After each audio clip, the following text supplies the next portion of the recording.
Speciation, BSc first year paper first का जो unit 3 है उसका एक टॉपिक, यानी जातीय उद्भवन। किस तरीके से इवोल्यूशन के दौरान नई जाति का निर्माण होता है, किस तरीके से ये प्रोसेस चलता है, उसको स्पीशिएशन कहते हैं। Speciation is the process of formation of new species, यानी नई जाति के निर्माण की प्रक्रिया को स्पीशिएशन कहते हैं। जैसा कि हम जानते हैं, नई जाति का निर्माण हमेशा जो पहले से एग्जिस्टिंग स्पीशीज हैं उनसे होता है। हम जानते हैं इवोल्यूशन सूक्ष्म रूप से होता रहता है, कंटिन्यूअसली होने वाली प्रक्रिया है जो हमको दिखाई नहीं देता है। इवोल्यूशन 2 प्रकार का हो सकता है, एक डाइवर्जेंट इवोल्यूशन और second one sequential evolution. Divergent evolution की बात करें तो आप इसमें देखेंगे यहाँ पर जो एग्जिस्टिंग स्पीशीज हैं उससे डाइवर्ज होके एक और ब्रांच निकल जाती है अलग से, और उसके कैरेक्टर्स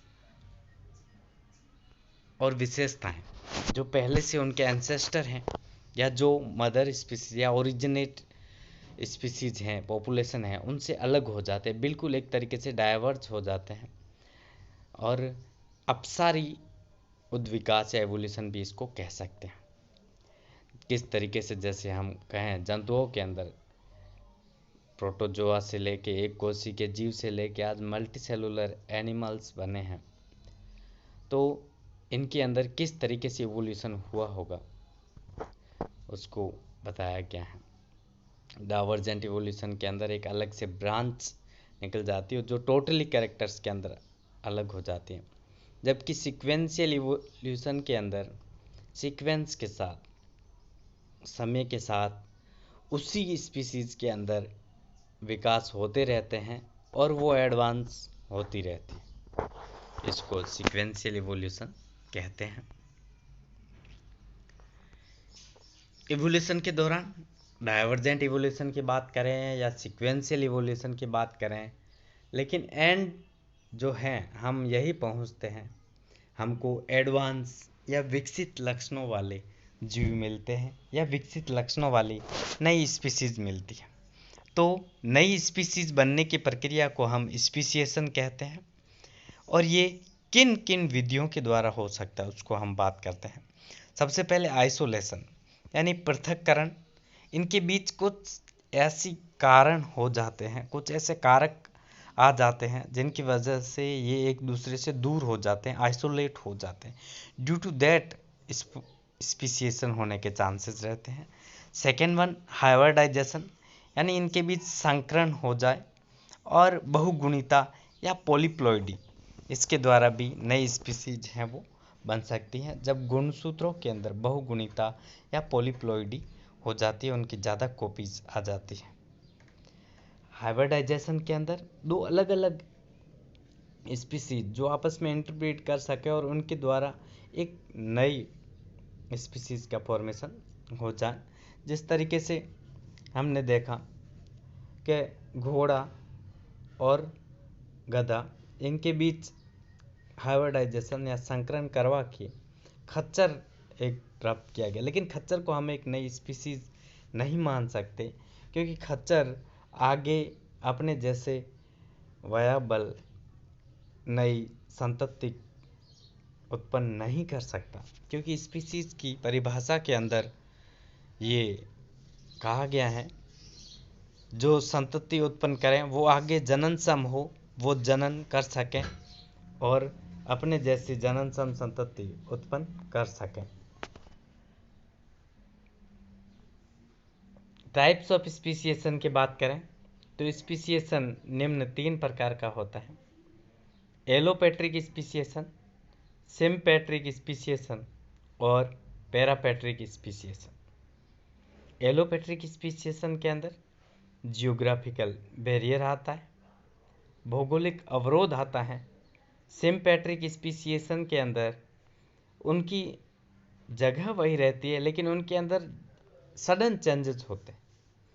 और पैरापैट्रिक स्पीसिएशन के अंदर लॉन्ग डिस्टेंस उनके बीच आ जाती है समय के साथ। इस वजह से उनके जेनेटिक मेकअप के अंदर धीरे धीरे चेंज होता है और नई स्पीसीज ओरिजिनेट हो जाती है। इस डायग्राम से आपको सब क्लियर हो जाएगा।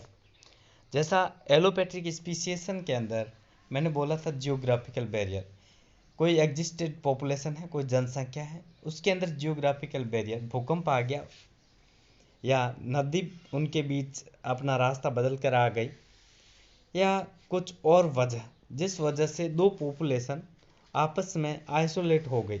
अब उनके मेंबर्स एक दूसरे के पास नहीं जा सकते, इंटरब्रीड नहीं कर सकते, एनवायरमेंटल कंडीशन चेंज हो गई, लेकिन इनका जेनेटिक मेकअप जो था वो अभी तक सेम था।